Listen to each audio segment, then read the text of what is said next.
정보가 있는 시사 토크쇼 장윤선의 팟짱. 다음은 팟짱 서포터즈 1호 광고입니다.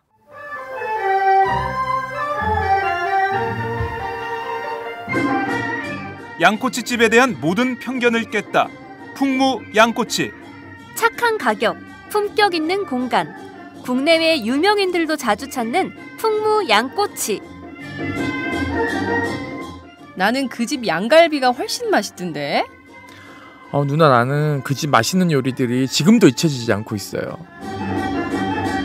단체석이 많아 모임하기 좋은 곳. 풍무 양꼬치. 대림역과 구로 디지털 단지 역점 두 곳에 있습니다.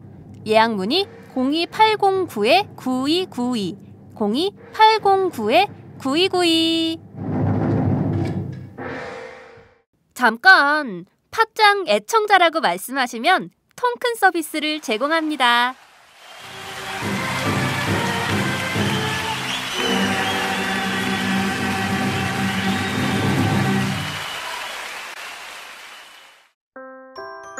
안녕하세요.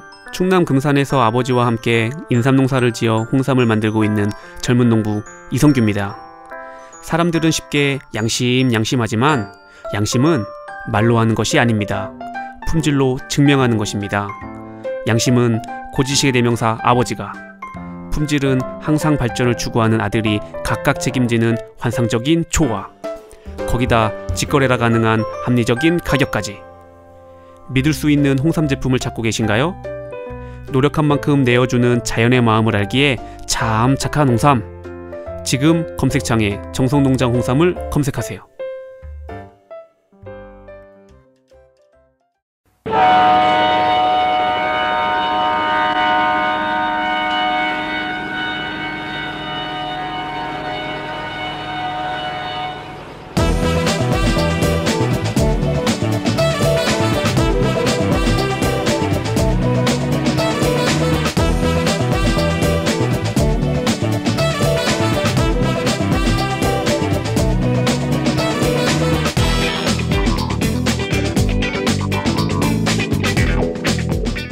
외교 안보에 종착역은 없다. 종착토크. 매주 월요일에 고정 코너 시작하겠습니다. 종창브라더스의 종착역이 없는 종창토크. 오늘도 어김없이 코리아연구원 김창수 원장님 나오셨습니다. 어서 오세요. 네, 안녕하세요. 네, 왜 이렇게 조신? 아니, 휴가도 못 갔다 왔는데 네. 뭐 장윤선 기자 휴가 갔다 왔다고. 네. 아유, 오늘은 뭐 네. 목소리에 힘이 넘치고 네. 얼굴도 빛나고 광채가 납니다. 이틀 놀았는데 그렇게 좋을 수가 없어. 영화도 보고 물놀이도 하고. 그러니까요. 휴대폰도 물속에다 퐁당 해가지고 제가, 샤워시켜주고 휴대폰도. 그러니까요. 핸드폰이 없는 세상에 한 며칠 살아볼 필요가 있을 것 같아요. 정말 핸드폰이 없으니까 마음의 평화와 고요가 찾아와요. 한편으로는 굉장히 불안하지만. 그래, 내게 강 같은 평화 얼마나 좋아. 디펜스 21 플러스 김종대 편집장님 나오셨습니다. 안녕들 하신겨? 네. 아니, 그 인사의 버전이 계속 업그레이드 되니까 사람들이 김종대가 처음 나와서 인사를 뭐라고 할까? 이게 설레는 마음으로 듣는다? 아이, 그게 맞아. 뭐랄까 제대로 된 인사를 못 받아서 그런 게. 그런 거예요. 네. 근데 늘 좀 재밌어요. 그래요? 네. 뭐 제가 할 일이 그건데요, 뭐. 해야죠. 이 청취자들에게 정겨운 인사. 근데 휴가 안 가세요, 진짜? 휴가요? 네. 아니 뭐 요즘 사업 망해서 인생 자체가 휴가인데 뭔 휴가를 또 가?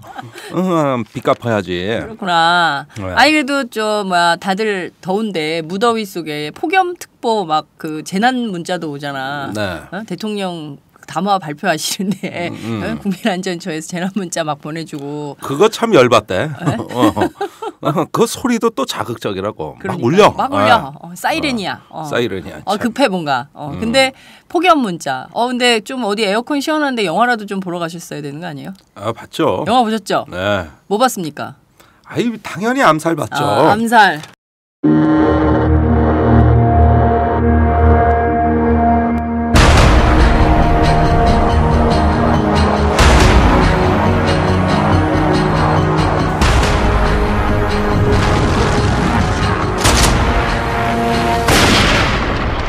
여성에서 총 쏠 일이 있는데 이 친구들 좀 찾아와. 제 임무가 뭡니까? 이 작전은 우리 셋만 아는 건가요? 만약에 실패하면 어떻게 되지?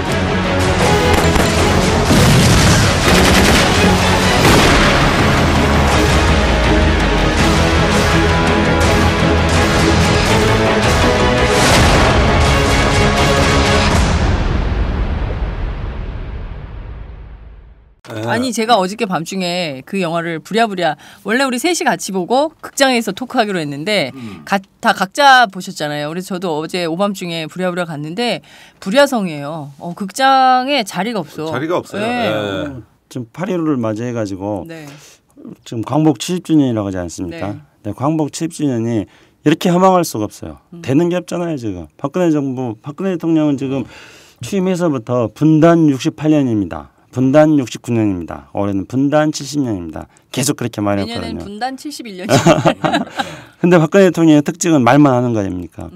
그래서 분단 70년, 광복 70주년도 말로만 끝나고 있는데 그나마 암살이라도 없었으면 얼마나 허전했을까 싶습니다. 암살은 8.15를 맞이해서 1,000만 돌파할 것이고 네. 아베의 도움을 받아가지고 1,500만도 돌파할 거다 생각합니다. 아베가 내일 모레 도와줄 거예요. 그래요? 암살 흥행을 위해서. 네. 아니 그 오늘 900만을 찍는다는 보도가 그런가요? 나오고 있어요. 예, 무비 차트를 쭉 보면 오늘 900만을 넘고 넘습니다. 네. 아침에 890만 넘었는 걸 봤으니까 오늘은 무난히 넘죠. 근데 저는 이 영화 보니까 예매하려고 봤더니 새벽 6시 30분 영화도 있더라고. 그 시간에 영화를 보는 그 정도니까. 아니 제가 원래 조조 영화는 네. 아침에 일찍 보는 게 조조해가지고 10시 11시 하는 거 아닙니까? 그런데요. 새벽 영화도 있나? 새벽 영화가 있더라고요. 저는 그래서 두 분 모시고 이 새벽 영화를 한번 보려고 그랬었어요. 넌 뭐 또 볼 수도 있는데요. 근데 어떠셨어요? 저는 되게 재밌게 봤어요. 역시 참 전재현이 멋있구나. 이거는 남자들 입 달린 남자면 전부 다 전재현이 멋있다 그래. 입 달린 여성분들은 전부 다 하정우가 멋있다 그래. 네, 맞아요. 글쎄 뭐 멋있는 건 멋있다 그래야지. 네. 솔직히 뭐 앞에 있는 장윤성 기자 멋있다고 할 수는 없잖아. 거기까지. 아니야 요즘 장윤성 기자 팟캐스트 하는 거 내가 계속 들어보는데 물이 올랐어. 굉장히 그래요? 팟캐스트 진행 잘해요. 정말요? 거의 여기서 얘기하는 전지현은 인물을 얘기하는 거야. 그런데 이 영화는 이제 8.15를 겨냥해서 우리의 어떤 미완의 어떤 그 친일 청산, 그 다음에 우리 역사에 대한 어떤 그 잠재된 우리의 묵은 짐을 들춰내는 데는 성공했다고 봐요. 그런 점에서는 사실은 영화는 영화일 뿐이지만 그러면서 허구이면서 또 진실성이 있습니다. 네. 그거는 바로 우리가 이 어떤 70년을 맞이하도록 갖고 있는 마음의 가장 큰 짐, 일종의 죄책감, 또 우리의 어떤 수치심 이런 부분으로 무언가 표현하기 힘든 게 바로 이거였다. 이런 거를 강렬하게 알려주고 있죠. 김창수 원장님은 어떻게 보셨어요? 제가 김종대 편집장님하고 의견의 차이가 별로 안 나는데 네. 이 허구했다는 것에 대해서 김종대 편집장님은 실망을 하셨다는 말씀하셨는데 영화니까 저는 이런 허구적 구성 자체가 영화의 극적 효과를 높이는 측면이 있다고 생각하고요. 제가 좀 잘잘하게 몇 가지를 이야기해 볼게요. 어차피 우리가 스포일러를 지금 여기서 이야기를 하면 안 되니까 잘잘하게 제가 몇 가지를 900만 봤으니까 대충 해도 될 것 같아. 900만 볼 사람은 다 봤어. 그렇네. 네. 기본적으로 그 구성 자체가 이 여성이 독립운동을 하는 주인공으로 구성을 설정했다는 거, 인물 캐릭터를 그렇게 강하게 했다는 점에서 기존 영화들과는 조금 다른 특징이 있다. 뭐 여성들 중에서는 페미니즘 영화라 이렇게 말하는 분들도 있을 법도 해요. 그래요? 실제 있는지 없는지는 모르겠지만은 아직 없는 것 같아요. 그런가요? 근데 저는 이제 전 두 가지가 딱 그 압축적인 게 다가왔는데 첫 번째는 그 앞서 김종대 편집장께서 말씀하신 친일파 아직도 그러니까 영화에서는 어쨌든 다 저격을 해서 그 암살을 하는데 성공을 하는데 현실의 친일파들은 여전히 살아서 저렇게 활보를 하고 있구나. 그래서 저는 그 영화를 보면서 굉장히 한숨을 많이 쉬었어요. 그리고 두 번째 제일 마지막에 그 저는 오달수 캐릭터가 굉장히 마음에 들었는데 마지막에 그런 얘기를 하잖아요. 그 어이 삼천불 그거 우리 잊으면 안 돼. 그렇게 얘기하잖아요. 근데 저는 그게 이 영화가 한 번 더 나와. 그러니까 한 번 더 나와. 그래서 저는 이 감독이 어떤 치밀함이 있냐면은 사람들이 까먹잖아. 그 마지막에 써머리를 한번 해줘. 영화의 모든 것 중에 이제 압축적으로 서머리를 딱 해서 요거 잊지 말아야 될 장면들입니다 하면서 제일 마지막 메시지가 어이 삼천불 우리 잊으면 안 돼라고 얘기를 했는데 현실 속에서의 한국 역사는 그걸 다 잊고 있어요. 독립운동의 후예들 그리고 독립운동이 우리에게 주었던 메시지 그리고 지금 우리가 얻은 해방 물론 이제 우리가 이제 자발적으로 얻은 것은 아니지만 현실에서 우리가 풀어야 될 숙제들이 굉장히 많은데 그것을 좀 광복 70년에 이 감독이 우리에게 사회적으로 던지는 메시지구나 저는 그런 생각을 하면서 봤거든요. 아니 뭐 안 중요하다는 뜻은 아니에요. 네. 중요하죠. 그러니까 이 영화에 대해서는 다각적 해석이 가능합니다. 지금 말씀하신 어떤 기자의 관점으로 올해 광복절에 대한 이건 뭔가 어떤 굉장히 신선한 메시지다. 이렇게 해석하는 건 무리가 없죠. 또 조선일보는 이 영화 절대 못 만들죠. 네, 동아일보도 이 영화 절대 못 만들죠. 네. 그죠? 연평해전은 만들어요. 동아일보가 시작했어요. 아, 신흥무관학교 시리즈를. 아 그래요? 그런데 거기에 나오는 그 민족 반역자 강인국 같은 사람, 과거에 우리 보수 언론의 사주와 일맥상통하는 네. 이미지들이 있습니다. 절대 못 만들죠. 그래가지고 친일 인명 사전이 발간이 되면 항상 이걸 갖고 악을 써대면서 결국은 이 엉터리다 뭐다 하면서 그 의미를 폄훼했던 게 바로 조선일보 아닙니까? 그런 와중에서 이런 영화가 나왔을 때 상당히 불편하죠. 네. 그러니까 바야흐로 한국의 그 문화 시장에서 이제 문화 전쟁이 시작된 거예요. 여름에 나온 두 편의 영화, 서해 전쟁을 다룬 연평해전과 또 친일 반역자 처단을 주제로 하는 암살이라는 이러한 두 개의 영화는 한쪽은 빨갱이 어떤 그 종북몰이 또 어떤 안보를 중심으로 했다면 한쪽은 이제 친일파 그러면서 어떤 독립 정신, 네. 어떤 민족 정기를 강조하는 이런 두 개의 가치죠. 이게 우리 사회에서 지금 가장 첨예하게 대립되고 있는 사상이거든요. 그러니까요. 그게 아직도 끝나지 않은 것 같아요. 해방전후사의 인식이 아직도 우리는 끝나지 않았어. 아니 끝나지 않았지. 그래가지고 지금 이 영화에 대한 관객 동원 전쟁으로까지 나가고 있는 거죠. 예. 예, 그래서 지금 상황으로 보면은 암살이 이기고 있네. 900만이니까. 아니 영화계는 기본적으로 진보층한테 잘못 보이면은 흥행한대요. 저 연평해전이 그 점에서 실패한 거죠. 조선일보가 매일 홍보했잖아요. 매일 연평해전 홍보해도 막 일면에 막 쓰고 아니 아예 쓰고. 뭐라고 홍보를 했냐면 1000만 명이 봐야 될 영화다. 이렇게 맞아요. 홍보를 했어요. 근데 이거 암살은 한 줄도 안 써. 친일파 얘기 나오니까. 이건 홍보 안 해도 1000만 문안이 됩니다. 이거 홍보 안 해도 아베가 도와줄 테니까요. 네. 아베가 8월 14일 날 아베 담화하면은 그때 네. 1000만 돌파가 아니라 1500만 돌파겠네요. 근데 장인선 기자께서 조금 전에 말했던 이 영화의 메시지 있지 않습니까? 네. 저도 기본적으로 항상 영화를 볼 때 이 영화가 어떤 메시지를 주는가 이런 것들을 많이 생각합니다. 그래서 영화가 다소 무겁더라도 또는 지루하더라도 메시지가 강렬하면 저는 그 영화를 재밌게 받아들입니다. 근데 이번에 이제 암살 같은 경우에도 분명히 메시지가 있죠. 근데 제가 정확하게 이 영화의 메시지다고 생각했던 것을 또 장윤선 기자가 딱 집어가지고 네. 아까 말했던 거 있지 않습니까? 전지현한테 했던 이야기 오달수가 네. 어이 삼천불 우리 잊으면 안 돼? 네. 그건데 이게 이제 지금 관객몰이에 성공하고 있지는 않습니다만 우먼인 골드라는 영화가 있습니다. 이 우먼인 골드는 이 암살이 친일 일본 제국주의의 강점에 대한 네. 우리들의 그것을 잊지 않고자 하는 영화를 한다면은 우먼인 골드는 2차 대전 종전 70주년을 맞이해가지고 히틀러가 유대인에 대해서 학정을 펼쳤던 네. 것에 대해서 유대인은 잊지 않겠다 해서 만든 영화예요. 근데 예. 유대인들이 워낙 이런 영화 많이 만드니까 세계 영화 시장을 장악하고 있으니까요. 네, 크림트의 어떤 그 유명한 화가 있죠. 황금의 화가라고 하는 크림트의 초상화를 배경으로 해가지고 이 영화를 만듭니다. 근데 이 영화에서도 오스트리아를 나치가 점령을 했을 때 이 영화의 주인공은 오스트리아를 떠납니다. 떠날 때 부모님하고 작별 인사를 해요. 네. 근데 부모님은 오스트리아에 남는 거죠. 나오면서 그 부모님이 떠나는 딸한테 어떻게 하냐면은 우리를 잊지 말아라 이렇게 말합니다. 똑같아요. 그러네요. 그러니까 그 공통적으로 우리를 잊지 말아라 하는 건 뭐냐면은 어떤 파시즘이라든가 이런 강점에서부터 이것을 떠나게 자기 희생을 통해서 떠나게 만들어주는 이런 것은 어떤 역할이냐면은 일종의 희망과 꿈을 키우는 역할을 하는 거잖아요.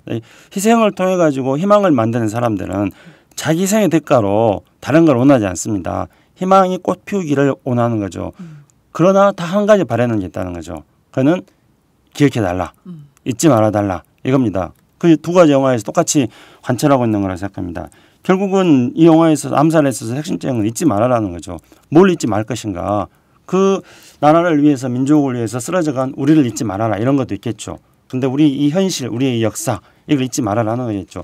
결국은 이 영화의 마지막에서는 안호균이 반민특위에서도 살아남은 네. 이 배신자 밀정 염석진을 결국은 처단하지 않습니까? 예. 그러면서 남긴 마지막 멘트가 염석진이 밀정이면은 처단해라.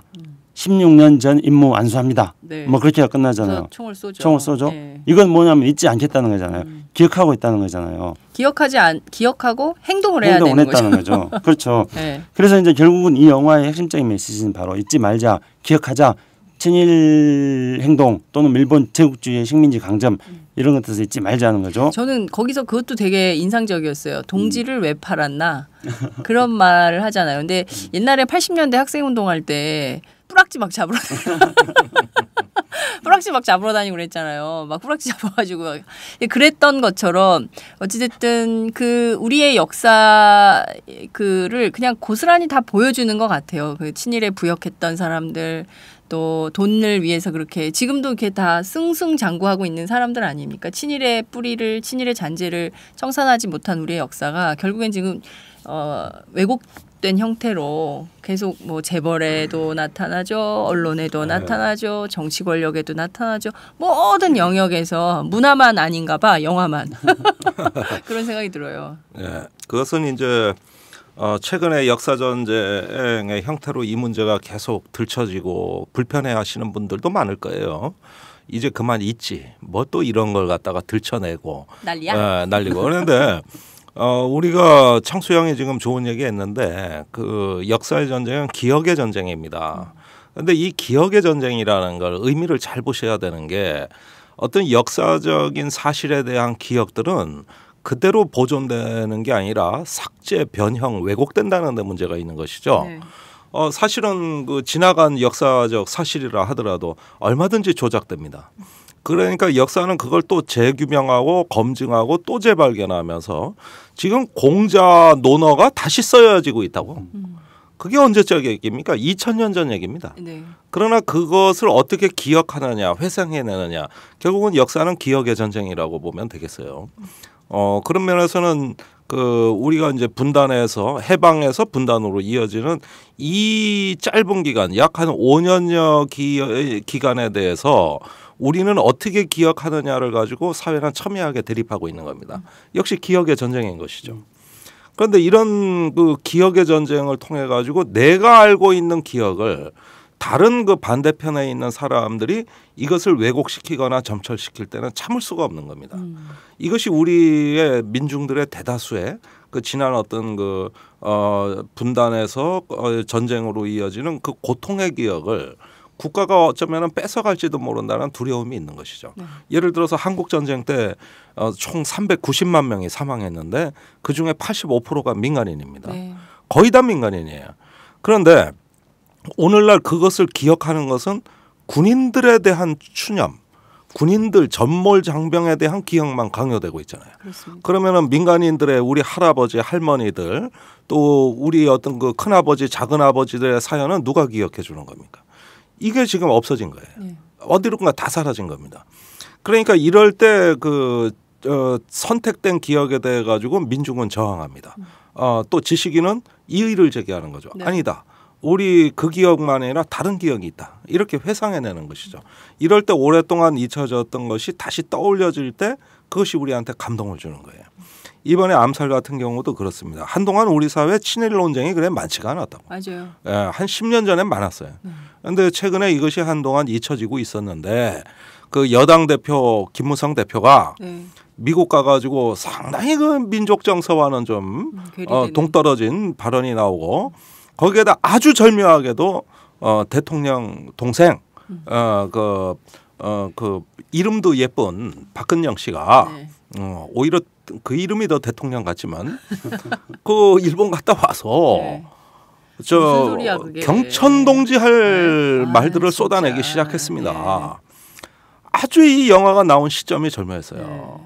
그래서 굳이 8.15를 맞추려고 해서 냈겠지만 네. 그 8.15에 맞추려고 다른 기억들이 끄집어냈다가 이 뒤에 밀려오는 암살의 쓰나미를 미처 인식하지 못하고 거기서 어떤 다른 기억을 들이댄 난파선들 몇이 지금은 이제 몰락할 처지에 있는 겁니다. 근데 지금 보면 그 집 아버지가 친일을 하셨잖아요. 네. 다카키 마사오. 그리고 그 집 딸이 지금 일본 갔다 와가지고 그런 얘기를 하고 그 집 또 큰언니가 지금 대통령이야. 그러니까 지금 이거를 이게 우리 현존하는 역사거든요. 영화에서는 다 저격했지만 영화에 싹 다 죽였어. 근데 현실은 다 살았어. 그리고 다 거대 권력자가 돼 있는 상태예요. 그렇지 않습니까?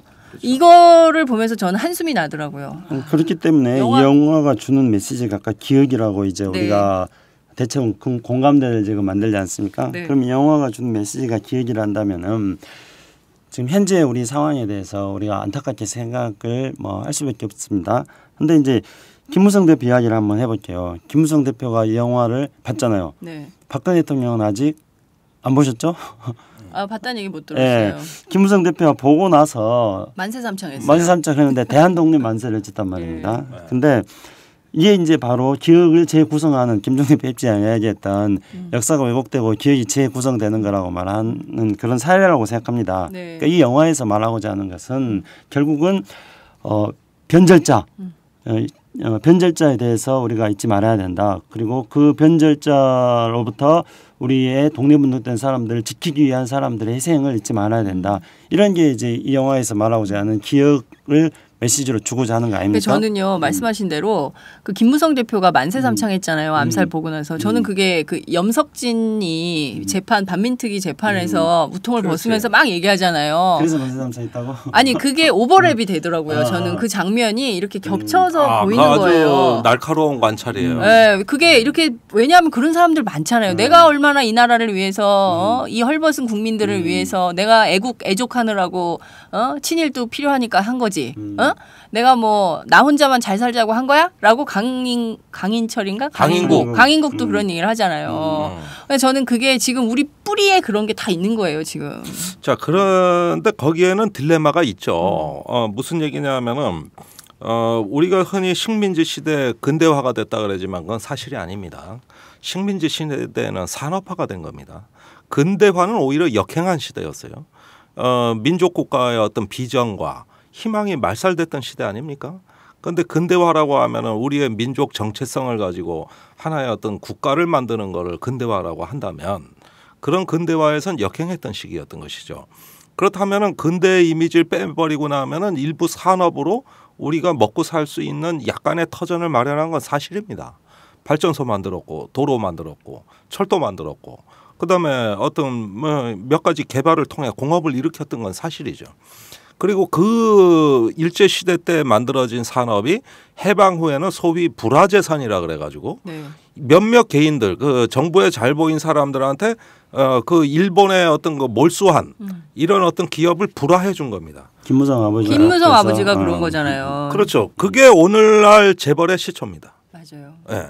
그래서 우선 그 해방 전후에 해방 후에 300산업이라고 뭐 밀가루 설탕 이런 거부터 시작해가지고 오늘날에 이제 재벌에 이르기까지 어떤 국가가 어떤 불화해준 자본을 가지고 국민 경제를 일으킨 여기까지 이어지는 산업적 맥락은 이어진 겁니다. 이거는 변함이 없는 거예요. 그런데 그것을 근대화나 우리 국가가 어떤 그 성장하고 발전하는 것으로 오해하면 안 된다는 거죠. 오히려 그런 어떤 기득권들을 보호하기 위해서 다른 근대적 요소를 희생해 온 겁니다. 우리는. 그러니까 근대 과제는 아직도 완결되질 못했어요. 분단된 국가 아닙니까? 그런 가운데 산업화가 일부 된 것이고 거기에 이제 기득권이라는 게 생겨난 것이죠. 이거를 저는 도덕적으로 판단할 생각은 없어요. 뭐 옳다 그르다 이렇게 판단할 필요는 없습니다. 그러나 그 기득권이 과거의 역사를 재구성하는 막강한 어떤 압제로 돌변하는 순간 이때부터 문제가 달라집니다.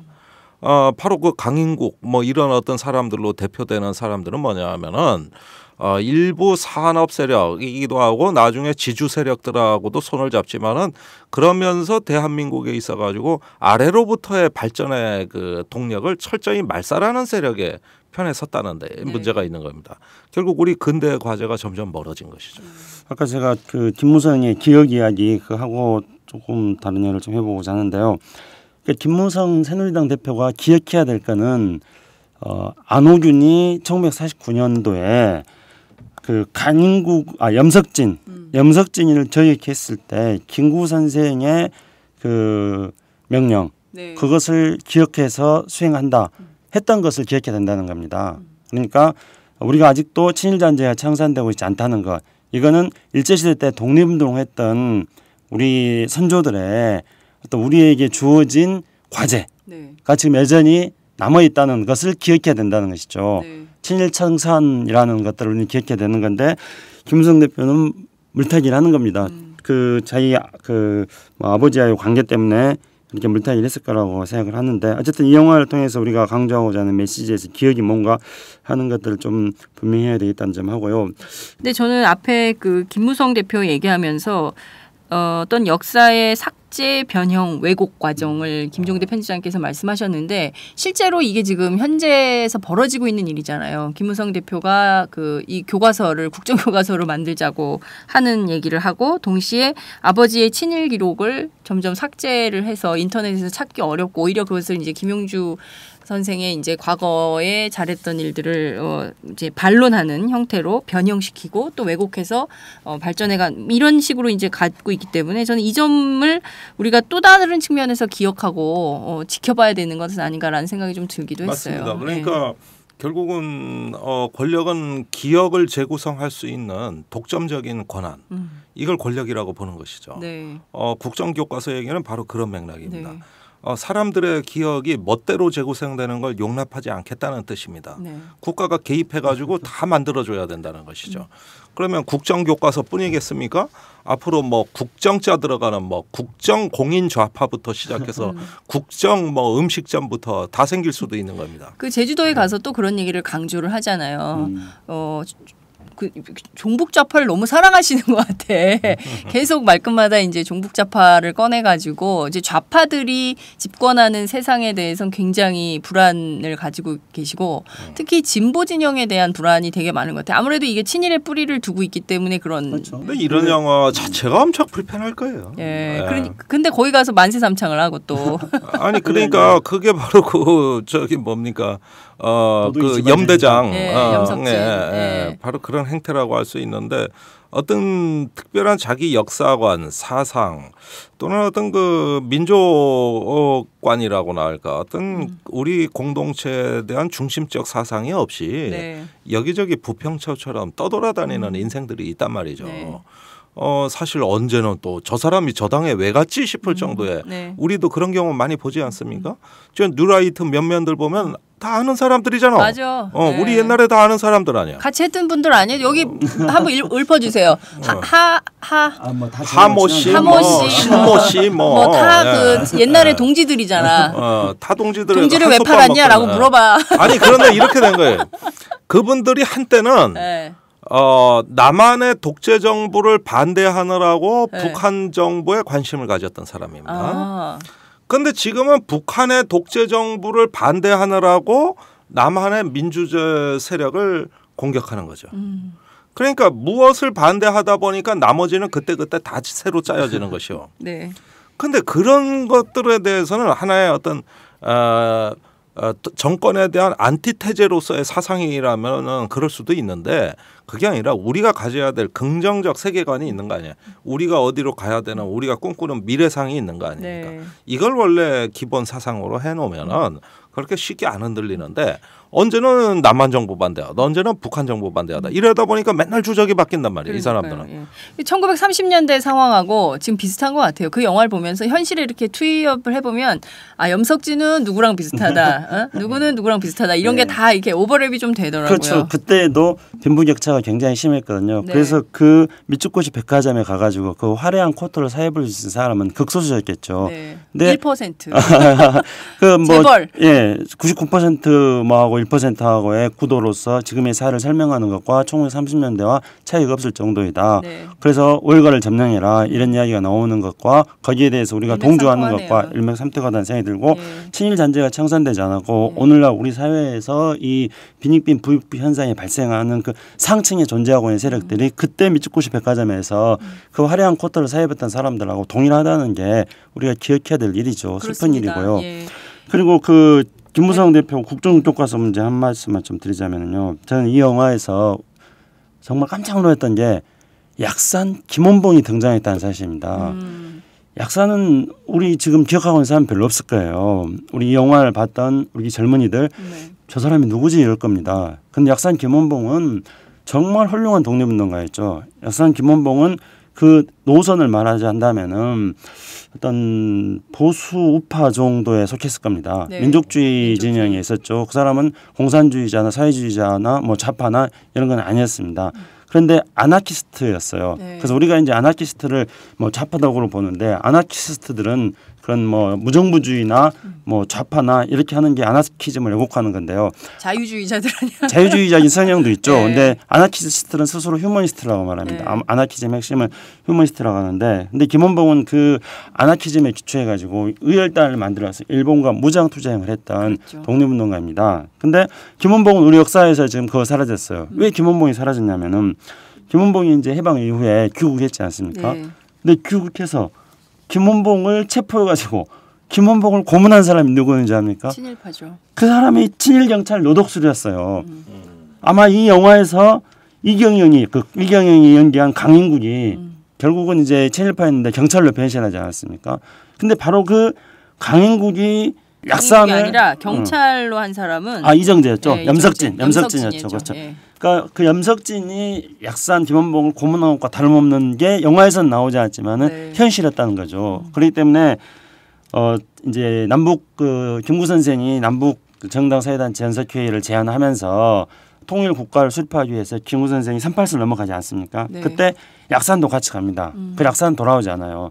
돌아오지 않았다가 결국은 북한에서 1956년도에 연안파들이 수창당할 때 약산 김원봉도 함께 수창당합니다. 그래서 이제 남북의 역사에서 지워진 인물이거든요. 그런데 정말 위대한 독립운동가였다고 저는 이 자리에서 목놓아 외치는 바인데요. 약산의 고향이 어디냐면 밀양입니다. 밀양이죠. 밀양인데 지금 약산의 생가는 그냥 여기가 약산의 생가였다는 표지석 하나 있고 뭐 거의 방치되어 있습니다. 그래서 저는 이 영화에서 약산이 등장했다는 것에 대해서 정말 깜짝 놀랐습니다. 지금 이 영화를 본 젊은이들이 약산 선생에 대한 영화도 만들자 뭐 그런 이야기도 인터넷 보니까 있더라고요. 아, 그래요? 그런데 이제 김무성 대표가 이야기하는 것처럼 어떤 국정교과서 만들고 그러잖아요. 그럼 김무성 대표는 약산은 무슨 약산이야 이렇게 나오지 않겠습니까? 그렇겠죠. 그리고 김무성 대표의 생각은 뭐냐면은 자기 아버지가 어떤 친일했던 그런 행적들을 어떻게 하면은 삭제 변형 왜곡하겠죠. 그렇죠. 그렇기 때문에 우리가 친일의 내용은 다 싹 없애버리고. 그래서 김무성 대표의 그 발언에 대해서 우리가 주목해서 봐야 되는 이유입니다. 네, 그러니까요. 지금 보면 영화를 통해서 현재를 들여다본 그리고 아직도 청산되지 않은 친일의 역사가 활기치고 있는 한국의 현실을 보면서 다들 한편으로는 한숨을 쉬면서 또 한편으로는 참 우리가 지금 뭘 해야 되는가에 대해서 한번 생각하는 그런 영화가 아니었을까 싶은 생각도 좀 드는데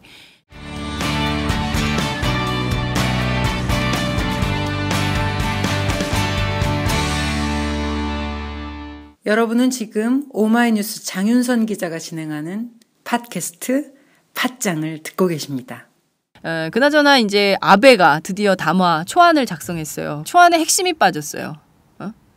사죄라는 문구 자체가 포함이 안 됐다고 아사히 신문이 보도를 했는데요. 자, 우선 아베 담화 기대할 게 없을까요? 이제 어떻게 봐야 됩니까? 근데 이런 것들 이제 초안을 회람시킨다든가 하는 걸 통해 가지고 여론을 떠보는 시점인 거라고 봅니다. 사죄라는 표현이 안 들어간 거에 대해서 일본 국내 여론도 지금 굉장히 안 좋습니다. 한 68% 정도가 반대한다 그러죠. 그러면 들어갈 가능성이 있습니다. 제가 보기에는 이런 어떤 국내외 여론들을 보면서 아베가 버틸 때까지는 버티고 안 되면은 그제서야 넣는 아주 진정성 없는 사과가 나올 가능성이 있다는 것이죠. 네. 이런 사과는 사실 받으면 더 찜찜합니다. 여러분들 아시다시피 그렇게 옆구리 찔러가지고 인사받아 보십시오. 그게 어디 더 기분 기분 좋습니까? 나빠. 더 기분 나빠. 차라리 하지 마 이 하지 자식아. 어디서 떠들고 지랄이야. 이러고 말지. 그런 사과 안 받는 게 나아요. 똑바로 해야지 하려면. 그죠? 이미 진정성은 다 나온 거예요. 그래요, 맞아요. 그러면 이게 초안의 진정성인데 나중에 진짜 정본이 어떻게 나올지는 우리가 모르죠. 결국은 사실 어떤 아베 같은 김무성 같은 아베들이 이렇게 어떤 그 무언가를 갖다가 느끼하게 좀 이렇게 변형시켜가지고 우리 구미에 맞는 얘기를 하게 되면 네. 사실 국민들 더 불쌍해집니다. 그러니까요. 네. 네. 이 아베 담화가 이제 8월 14일이죠. 네. 8월 14일로 예정되어 있습니다. 8월 15일을 살짝 피하는 것도 아베식 영악함의 표현이라고 생각합니다.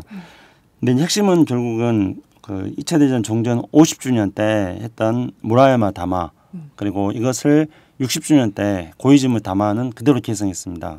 그러면은 아베는 이 무라야마 담화와 고이즈미 담화의 내용을 그대로 반영해야 됩니다. 근데 그 무라야마 담화의 핵심적인 내용은 식민지 지배에 대해서 또 식민지 지배를 전후로 한 어떤 침략 전쟁에 대해서 네. 사죄와 반성을 한 겁니다. 그런데 이제 이 무라야마 담화와 고이즈미 담화의 핵심을 아베는 비켜갈 확률이 굉장히 높습니다. 우선은 그 지난번에 이미 그 반동 회의에 가가지고 4월달이었죠. 그때 시진핑 수석 만나가지고 과거에 큰 대전을 치른 적이 있었는데 그 점에 대해서는 유감스럽게 생각한다 이렇게 말했습니다. 그리고 미국에 가가지고도 대전을 치른 적이 있었는데 유감스럽게 생각한다 말했습니다. 그러니까 중일 전쟁과 네. 태평양 전쟁에 대해서는 그러니까 중국과 전쟁하고 미국과 전쟁에 대해서는 살짝 유감을 표현한 겁니다. 네. 그러나 아시아 여러 국가들을 침략하고 그리고 우리를 식민지 강점을 하고 이런 것들에 대해서는 사과와 반성을 하지 않습니다. 그리고 이제 아베가 실제로 지금 일본 내부에서도 일본의 그 언론에도 우리 언론에도 많이 소개되지 않았습니까? 일본의 보수의 거목이라고 하는 누구죠? 나카소네. 네. 나카소네조차도 아베가 이 사죄하고 반성해야 된다고 말하지 않습니까? 있죠. 예. 그렇기 때문에 김정일 편집장님 말씀대로 아베가 뭔가 지금 이렇게 간보기를 하다가 뭔가 이렇게 다시 조정을 할 수 있을 거라고 생각합니다. 그러나 그럼에도 불구하고 아베 담화에 담긴 내용은 아베라는 사람의 속성을 가지고 볼 때 결국은 물타기를 하거나 또는 유체이탈화법을 쓸 겁니다. 뻔하죠. 박근혜 대통령 비슷해요. 굉장히 비슷해요. 네. 지금까지 그 아베 총리가 그 종군 위안부 문제에 대해서도 뭐 과거에 그러한 게 있었다는 것에 대해서 굉장히 마음 아프게 생각한다. 주어를 생략하고 유체이탈화법을 쓰면서 마치 사과한 것처럼 하고 그리고 미국에 가가지고도 유태인들 추모하는 시설에 가가지고 그에 대해서 참배를 하고 그렇게 하면서 이것이 바로 물타기고 이것이 바로 유체이탈화법인 것이죠. 굉장히 정교한 거죠. 네. 그 일본이 이런 문구 하나에까지 얼마나 세심하게 지금 굉장히 장치를 네. 아주 정교하게 마련하는가 한 가지 사례를 제가 말씀드릴게요. 네. 이건 제가 외교부가서 들은 얘기인데 저번에 과거 일본 기업의 이제 산업 시설을 유네스코 그 문화재로 등록하는 이런 와중에 한국 정부가 이 일을 건 건 뭐냐면 여기에 우리 한국인들 징용했던 시설 아니냐 이건 너라는 거예요. 그러니까 일본하고 협상이 벌어지는데 네. 일본 측에서는 우리가 이제 징용이라는 것의 영문의 표기는 forced labor입니다. 그러니까 강제 노동이거든요. 네. F1CD. 이거를 host work로 하자. 네. 그러니까 레이버를 워크로 바꾸자는 거예요. 레이버를 노동을 일로. 이거 아주 집요하게 들어오더라는 거예요. 일본이. 예, 일본이. 그러면 레이버와 워크의 차이를 그렇게 중시했다는 건 뭡니까? 이 표현 하나 문구를 가지고 나중에 역사적으로 어떻게 기억되느냐. 일본 사람들은 굉장히 기억을 거예요. 굉장히 중요하게 생각하잖아요. 뭐 일본뿐만 그렇죠. 아니라 유럽의 역사도 보면은 기억을 굉장히 중시합니다. 그러면 이번에 사죄라는 표현이 들어간다 아니다 대상이다 뭐다 이러는데 어떤 정교한 고려를 하겠습니까? 이렇게 그 디테일에 강한 정부가 상당히 그 세심한 고려를 안 하겠어요? 근데 저는 기본 사상은 이거라고 봅니다. 이 사죄나 침략이라는 용어가 들어갈 수도 있다고 봅니다. 그런데 문제는 그 대상에 대한 묘사인데 지금 일본이 빠져 있는 어떤 신드롬이란 건 대국주의예요. 네. 대국주의 신드롬. 이제 일본도 대국이라는 것이죠. 네. 그러다 보면 같은 대국에 대해서는 적이건 아군이건 경쟁자건 진정성을 보인다는 겁니다. 네. 그 대상은 미국이나 중국이 될 거예요. 네. 그러나 그러지 않은 그 밑에 레벨들, 네. 그러니까 자기 아래에 있는 레벨들, 네. 대표적으로 대한민국입니다. 이런 경우에는 제껴버리는 거죠. 그러니까 여기에서 어떤 국제 정치를 바라보는 서열화된 의식들이 계속 나오고 있다는 겁니다. 요거에 따라 표현이 미묘하게 바뀐다는 거예요. 그렇게 보면은 한국에 대해서는 어떠냐? 과거 우리가 육자회담을 한다든가 한반도 정세를 주도할 때는 일본이 우리들을 따라왔습니다. 그런데 요즘 어떻게 됐느냐? 일본이 우리를 무시하고 있죠. 그러면서 아시아에서 자기들의 어떤 지도적 위치에 있고 한국은 그 밑에 있는 나라로 알고 있단 말이에요. 그런데 어떻게 사과를 해? 그러니까요. 우리보다 못한데? 이런 식의 어떤 그 강하냐, 얼마나 또 크냐 이런 면으로 어떤 서열 구조를 보는데 이게 어떤 국력을 가지고 서열을 만든 다음에 완전히 우리를 2등 국가 취급. 2등 국가. 왜 그러냐면 그럼으로써 자기 존재는 상향 조정된 즉 그 신분의 어떤 사다리를 올라탄 이런 어떤 그 상위 국가라고 보는 거예요. 저는 이게 대국주의 신드롬이라고 봅니다. 네. 말씀하신 대로 아베가 그게 굉장히 심한 것 같아요. 다시 전쟁을 하겠다는 거잖아요. 그래서 그 어찌됐든 자위대와 관련된 그 주변 사태법 등에 대해서 지금 일본 시민사회가 극렬하게 반대하고 있는 이유도 있는 것 같거든요. 다시 또 전쟁을 하겠다고 하면 결국 희생은 민간인이 되는 것이고 다 군대 끌려나갈 것에 대해서 그 우려와 심각한 생각을 갖고 있다는 거 아닙니까? 그것이 그냥 그대로 일본 시민사회에 투영이 되고 있는 이런 상황인 것 같아요. 그렇죠. 그러니까 일본에서는 특히 이제 전쟁을 겪은 나라지 않습니까? 인류 사상 최초로 핵 공격을 받은 나라이고요. 그렇기 때문에 일본 내에 있어서는 우리가 생각하는 것 이상으로 어떤 평화에 대한 가치를 소중하게 여기는 세력들이 많이 있습니다. 근데 저는 그 세력들이 단지 60년대 안보 투쟁을 겪었던 그래서 지금은 백발의 논이 된 그런 분들로 구성되는 줄 알았습니다. 그런데 이번에 아베 재무장에 대해서 반대하는 세력들이 굉장히 다양한 걸 확인했습니다. 그 60년대 안보 투쟁을 했던 그런 일본의 노년층뿐만 아니라 이번에는 지금 대학생들도 60년대 안보 투쟁 이후에 대학생들이 처음으로 거리에 나왔고 고등학생들도 지금 거리에 나왔습니다. 그리고 유무차 부대들도 나왔고요. 그러니까 한국식으로 말하자면은 노장청이라고 할까요? 노장청의 모든 계층들이 아베를 반대하고 있습니다. 근데 이들이 반대하는 건 핵심적인 요인은 일본의 어떻게 본다면 굉장히 그 일본이 자랑스럽게 생각해야 될 게 평화헌법입니다. 전쟁을 반대하고 군대를 보유하지 않겠다는 것이죠. 근데 이 평화헌법을 아베가 지금 해석 개헌을 해가지고 바꾸려고 하니까 평화헌법 지키자는 거하고 전쟁 가능한 나라가 되는 일본에 대해서 전쟁을 반대한다는 것. 이 두 가지를 내걸고 지금 일본의 노장청이 나서고 있습니다.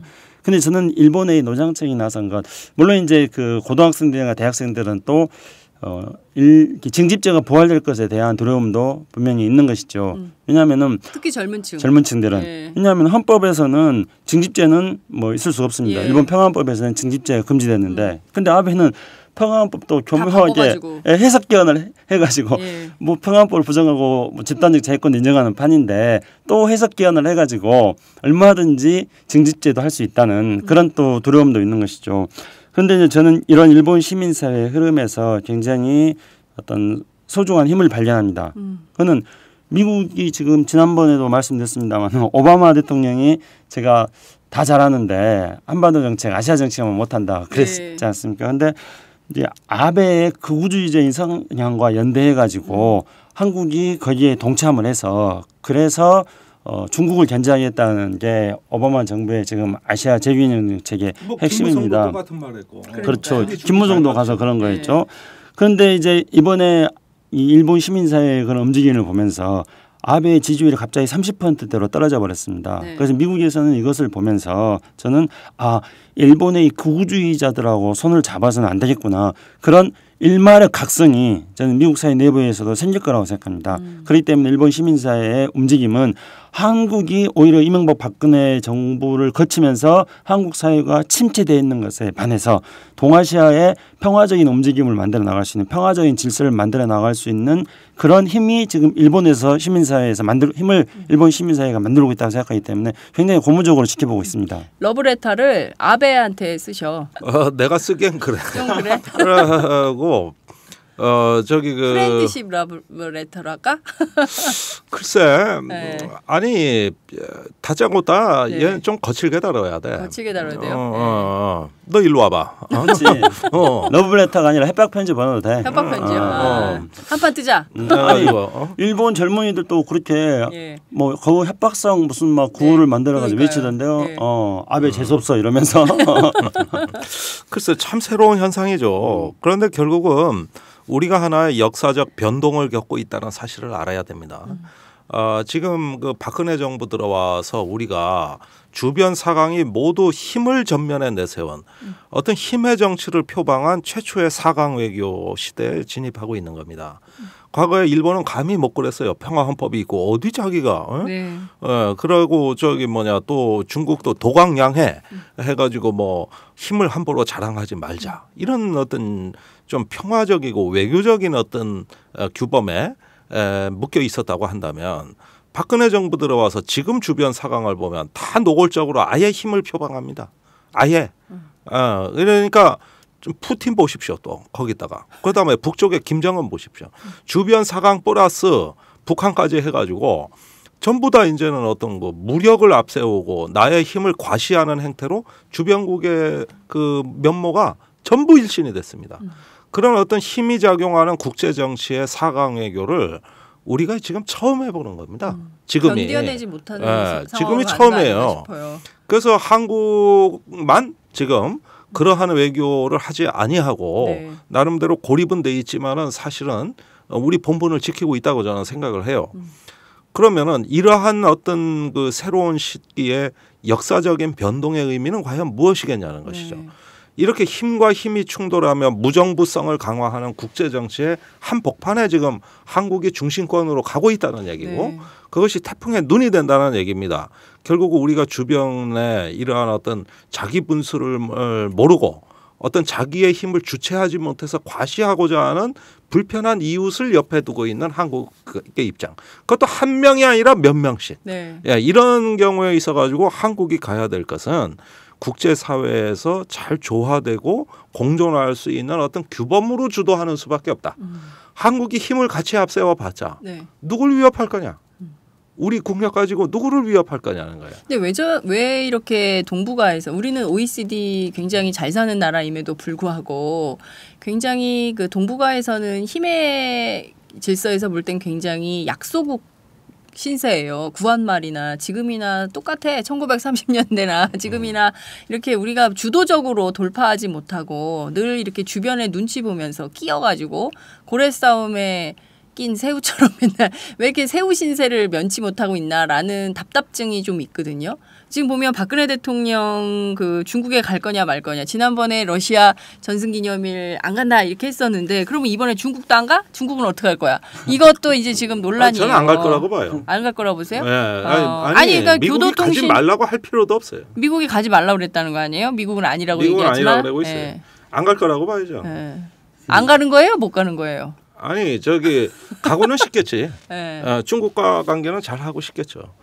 그런데 박근혜 정부가 금방 말씀드린 대로 하나의 어떤 그 무정부성이 강화되는 역사적인 변동의 어떤 시점에서 네. 굉장히 앞으로 나가기를 주저하고 눈치 외교를 하고 있단 말입니다. 네. 그러다 보면 이도 아닌 저도 아닌 결국은 어떤 소신 없는 행동 이것은 무엇을 실행하는 데 있어 가지고 자기의 동력을 완전히 소진시키는 거예요. 그러니까 소진증후군이라고 봐야 됩니다. 소진증후군. 소진증후군이라고 네. 봐야 돼요. 그런가 하면은 또 주의력 결핍 장애도 있습니다. 사실은 미국에 집중해야 돼, 중국에 집중해야 돼. 그러다가 네. 그 김무성 주의력 대표의 그 중국 미국 또 암살 영화관에서의 김무성 대표의 그 행보를 보면은 네. 무엇인지 집중할 수 없는 그 주의력 결핍 장애의 전형적인 증상인데, 그러니까 이런 증상은 뭐냐면 정신을 못 차리는 거예요. 그러니까 우리가 주변이 일제히 힘의 외교를 세우면서 어떤 강대국들의 허세, 네. 허풍 이런 것들이 굉장히 난무하는 시기에는 그것이 서로 부딪히는 지점을 잘 활용해야 됩니다. 그래가지고 서로 상쇄시키는 측면이 있는 거예요, 강대국들은. 네. 그러나 비어있는 공백은 우리가 가야 될 거는 국제사회의 어떤 레지트머시라고 하는 것, 즉 하나의 어떤 국제사회 평화공존의 정통성이라는 거, 여기에 가까이 가서 그 권위를 우리가 가져오는 겁니다. 네. 그러면은 약소국이라 하더라도 주변 강대국을 움직일 수가 있는 거죠. 네. 옛날에 어떤 그 춘추 전국 시대에 보면은 강대국이 초나라가 있고 진나라가 있고 뭐 싸우지만은 그래도 지혜로운 어떤 중간에 한 나라가 네. 이런 강대국을 설득하고 그렇죠. 주도해 나갈 수가 있었던 지렛대가 겁니다. 될 수 그런 것은 뭐냐면 어디에 기대는 거냐면 레지트머시, 즉 정통성에 기대는 것이다. 그렇죠. 그는 평화 공존 이런 겁니다. 그리고 이 제국주의와 파시즘을 물리친 어떤 동아시아 민중들의 승리라는 이런 정통성에 우리가 기대야만 우리 대한민국이 이길 수 있고 주도할 수 있다는 겁니다. 거기에는 환호하는 어떤 아시아 민중들이 많으니까 그렇습니다. 이걸 우리 것으로 만들자는 거예요. 예. 그러니까요. 동북아 평화 체제를 한반도에서 먼저 실현을 하자. 이런 걸 우리가 딱 가지고 가면 여기 이 가치, 이 담론에 반대할 사람이 누가 있겠어요. 그럼 이걸 가지고 우리가 오히려 동북아 질서를 그 평화 균형 외교로 만들어갈 수 있는 아주 좋은 기회일 수도 있는데 이걸 활용하지 못하고 있는 한국 정부가 좀 답답한 거죠. 그렇죠? 일본을 통해 가지고 일본에서도 평화헌법을 지키고자 하는 사람들이 많다는 거 확인되지 않습니까? 네. 그러니까 이거를 구호로 만약에 정리하자면요, 사수 평화헌법, 반대 전쟁. 아, 뭐 80년대 어법 이런, 나왔어요. 그렇죠, 이런 거죠. 아베 나가. 아베 나가. 아베 재수없어, 일본에서는 그렇게 말하는데요. 근데 그건 마찬가지로 우리는 이 평화헌법을 지키고자 하는 일본 시민사회의 힘을 지금 확인한 겁니다. 그럼 우리는 마찬가지로 우리도 한반도에서 평화체제를 만들어야 될까요? 네. 한반도에서의 체결 평화협정, 일본에서는 사수 평화헌법 이렇게 하면서 동아시아 평화를 만들어 나가자. 네. 우리가 그렇게 할 수 있는 거죠. 네. 이게 바로 전략과 중심인 거죠. 네. 근데 이 정부는 그런 전략과 중심이 없습니다. 그래서 외교에 있어서는 벌써 지난 3월 달 한번 생각해 봅시다. 사드 문제를 놓고 서울에서 중국의 외교부 관리하고 미국의 외교부 관리가 서울에서 와서 말다툼하지 않았습니까? 우리 서울 땅을 강대국들의 가축장으로 우리가 내준 겁니다. 그리고 또 러시아 갈 것인지 말 것인지 갈팡질팡하고 이번에 또 중국 전승제대교 갈 것인지 말 것인지 또 갈팡질팡하고 아마 그러니까 직전까지 왔다 갔다 할 거예요. 왜냐하면 우리 외교가 갈팡질팡 외교, 우왕좌왕 외교거든요. 중심이 없어요. 네. 뭘 어떻게 하겠다라는. 그렇죠. 그래서 이걸 보는 사람들은 우리 외교에 대해서 이제 불안한 외교라고 생각한다는 거예요. 외교에 대해서 불안감이 굉장히 많이 늘어나고 있는 게 현재의 상황입니다. 그런데 일본은 아베는 지난 6월 22일 날 한일협정 50주년 때 50주년 때 우리 윤병세 장관이 일본에 가지 않았습니까? 그리고 양국이 서로 서울과 동경에서 한일협정 50주년 행사를 대통령과 일본 총리가 참석해서 서로 기념식을 했습니다. 근데 그리고 나서 아베 총리가 했던 발언이 일본의 주간지에 실렸습니다. 뭐라고 했냐면요, 이렇게 했어요. 그거 봐라, 기다리고 있으면 한국이 찾아온다고 하지 않았느냐, 이렇게 말했다고 일본 주간지에 실렸어요. 그게 사실 확인이 된 건 아닙니다만, 그러니까 우리가 주변국 사이에서 갈팡질팡하고 있는 사이에 오히려 일본에 대해서는 우리가 명확한 목소리를 내면서 어떻게 본다면 갑의 위치에 서야 되는데 우리는 일본에게도 지금 을의 위치로 지금 전락 당해버린 상황입니다. 스스로 그렇게 을로 존재를 삼는 거예요. 충분히 갑으로서의 자기 역할을 할 수 있음에도, 그리고 사실 노무현 정부 때 그렇게 하지 않았습니까? 육자회담 굉장히 중심적으로 끌고 나갔었다고요. 근데 그거 다 놓쳐버리고 안 하고 무력화하고 이런 거 자체가 저는 좀 이해할 수 없는 행동인데, 그러면서도 또 나라 사랑을 외쳐요. 아니, 애국심을 강조하고. 육자회담이 깨지고 나서 주변국이 힘의 정치로 나온 건 그러니까. 당연한 소치예요. 네. 외교가 무너졌는데 당연히 이제는 힘이 힘으로 말하는 가는 세계로 거죠. 되는 건 네. 당연한 것이고, 그런 육자회담 무용론을 얘기했던 한국의 보수 정권으로서는 당연한 업을 겪는 겁니다. 네. 당연한 귀결이에요. 그런데 평화라는 거는 굉장히 민중적인 겁니다. 이건 대국주의 사상이 아닙니다. 네. 대국주의의 침략적 사상에 저항하는 담론은 평화주의고 외교가 말을 하는 거거든요. 그건 다른 정통성입니다. 네. 그리고 한국이 그걸 주도했다는 어떤 그 자긍심을 가지고 이걸 얼마든지 주도해 나갈 수 있었던 것이죠. 네. 그런데 이번에 일본의 저 민중들의 반란을 보십시오. 얼마나 이 사실 잠재되어 있던 이런 어떤 그 집권자가 전쟁의 길로 국민을 이끌고 가려고 할 때 과감히 저항하지 않습니까? 네. 저기서 정통성이 있는 겁니다.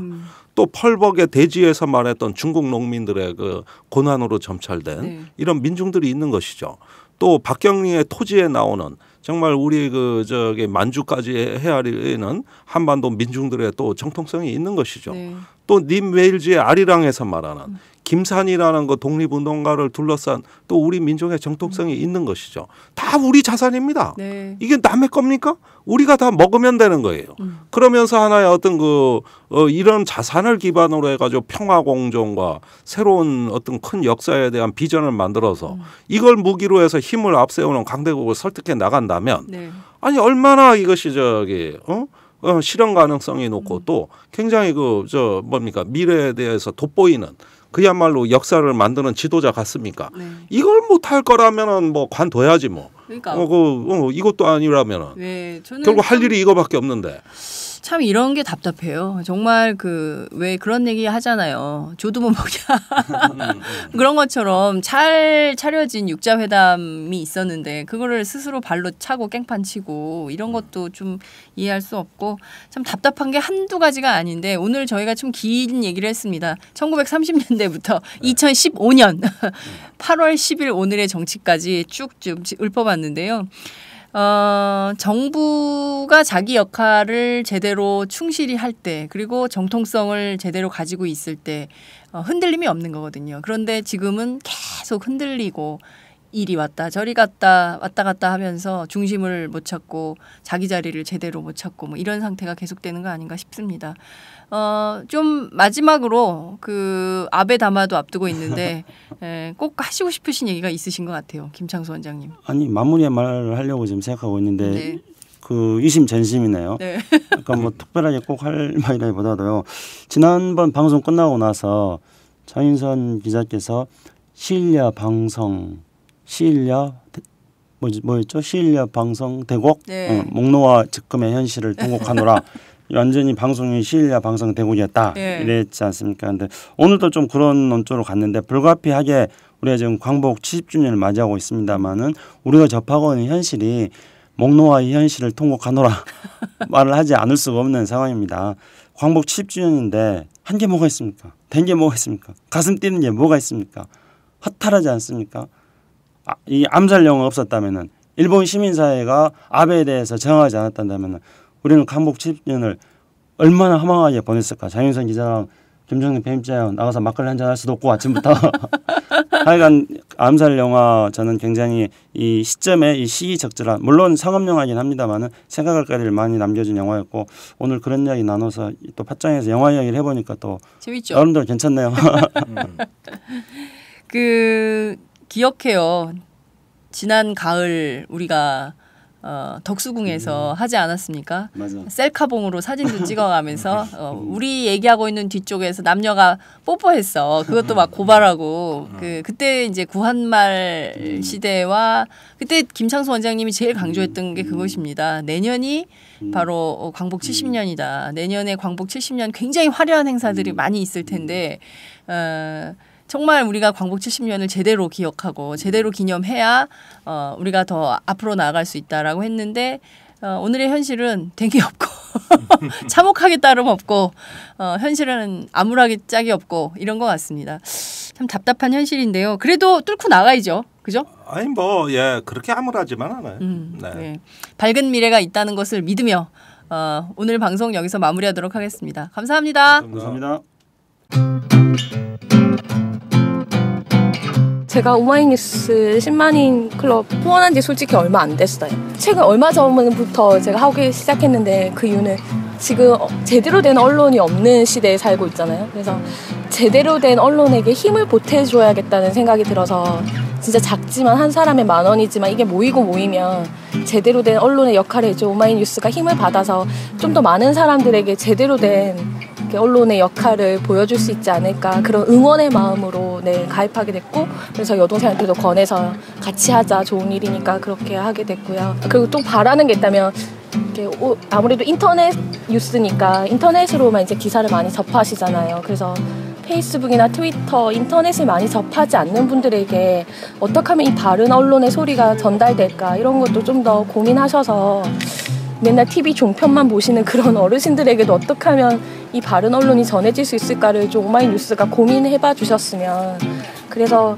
우리가 정말 너무 다른 세상에 사는 게 아니라 하나의 소리를 좀 같이 나눠서 듣고 공감할 수 있는 그런 시대가 됐으면 좋겠습니다. 네, 너무 축하드립니다. 6주년. 안녕하세요.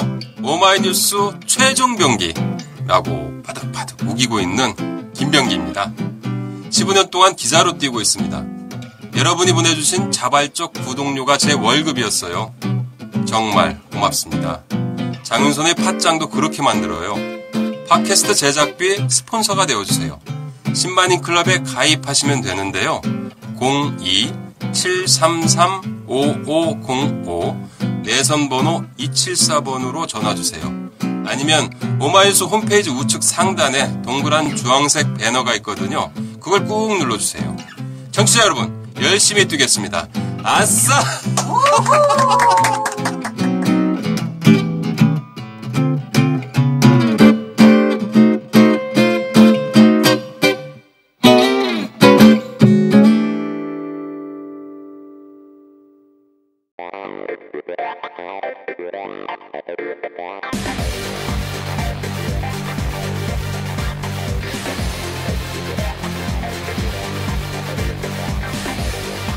정보가 있는 시사 토크쇼 장윤선의 팟짱.